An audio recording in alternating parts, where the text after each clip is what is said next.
Hoje vamos olhar para um dos conflitos mais destrutivos de toda a história europeia. Uma guerra que se arrastou por 3 décadas, meteu quase todas as grandes potências ao barulho e, no fim, mudou o continente para sempre. A grande questão é mesmo esta, não é? Como é que uma disputa que começa por ser sobre religião e poder numa zona específica, de repente perde o controlo e arrasta toda a Europa para uma espiral de violência? É precisamente isso que vamos tentar perceber. Para conseguirmos entender este tema tão complexo, vamos dividi-lo em 6 partes. Começamos com a faísca que incendiou a Europa e vamos até às consequências que, de certa forma, ainda hoje se sentam. Muito bem, vamos a isto. Para começar, temos de imaginar o Sacro Império Romano-Germânico lá no início do século XVII. Aquilo não era um país como hoje, mas sim uma espécie de manta de retalhos, com centenas de pequenos estados, cada um com o seu próprio líder. Havia muita tensão no ar. E o problema principal era este. De um lado, tínhamos o imperador, que era católico e da poderosa família dos Habsburgos, e que queria ter mais controle sobre toda a gente. Do outro lado, estavam muitos príncipes e nobres que eram protestantes e que, claro, tinham medo de perder não só a sua religião, mas também a sua autonomia e as suas terras. Era um autêntico barril de pólvora. E a faísca que fez tudo explodir foi este evento, inacreditável. Em Praga, onde hoje é a República Checa, um grupo de nobres protestantes completamente revoltados atiraram 2 representantes do imperador pela janela do castelo. O nome disto é defenestração. Eles sobreviveram à queda, mas o ato foi um desafio tão grande que a guerra tornou-se inevitável. E assim entramos na primeira fase da guerra. O que começou com uma revolta ali na zona da Boémia, depressa se transformou no primeiro grande e sangrento capítulo deste conflito. As coisas aconteceram muito depressa. A revolta na Boémia começa em 1618, mas logo 2 anos depois, o exército do imperador esmaga os rebeldes numa batalha decisiva. Ao verem a causa protestante quase perdida, a Dinamarca decide intervir em 1625, mas uns anos mais tarde também acaba por ser derrotada. E aqui há um ponto muito importante. Depois destas primeiras vitórias do imperador, parecia que a guerra ia acabar num instante. A causa protestante estava por um fio e o poder do imperador parecia mais forte do que nunca. Só que foi precisamente isso que levou outras nações a pensar: se não fizermos nada agora, ele vai tornar-se demasiado poderoso. E é neste momento que a guerra muda completamente.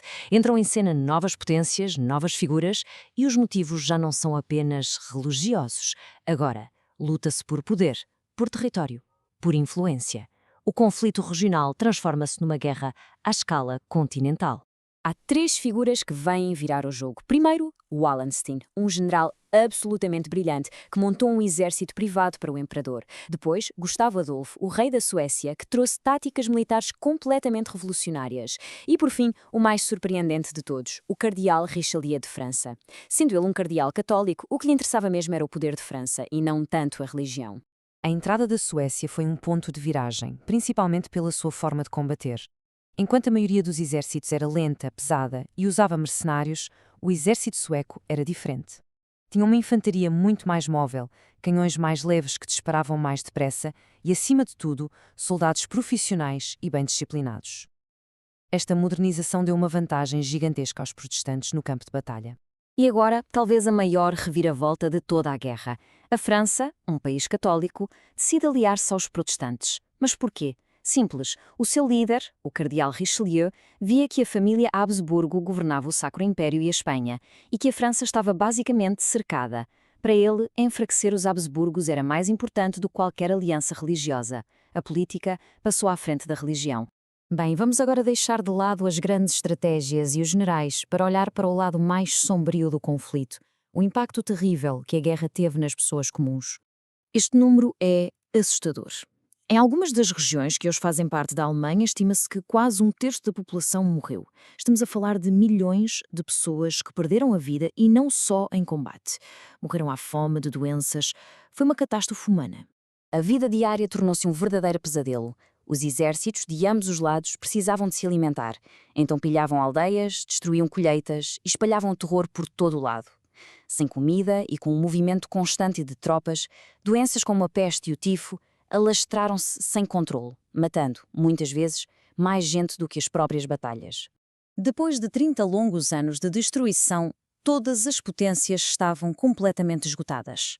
Estavam exaustas a nível militar, financeiro e humano.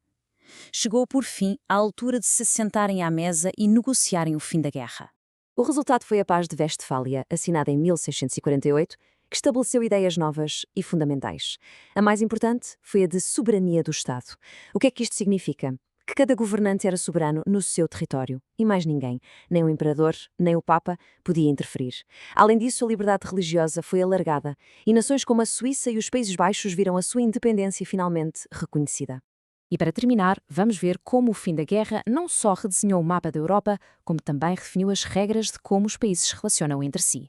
Um legado que, na verdade, dura até hoje.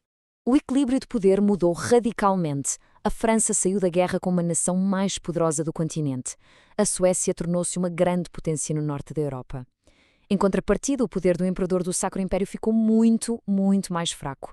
E a Espanha, que tinha sido uma superpotência, começou aqui o seu longo declínio. Mas talvez o legado mais importante de todos tenha sido uma ideia: o sistema moderno de Estados. A noção de que o mundo é composto por países com fronteiras definidas, que se governam a si próprios e que, pelo menos em teoria, respeitam a independência uns dos outros. É a base de como a política internacional funciona ainda hoje. E terminamos com uma reflexão. O que é um conflito tão antigo nos pode ensinar sobre os perigos do extremismo, sobre o custo humano terrível da guerra, especialmente para os civis, e sobre a importância da diplomacia para construir uma paz que dure? Como vemos, a história tem sempre muito a dizer sobre o nosso presente.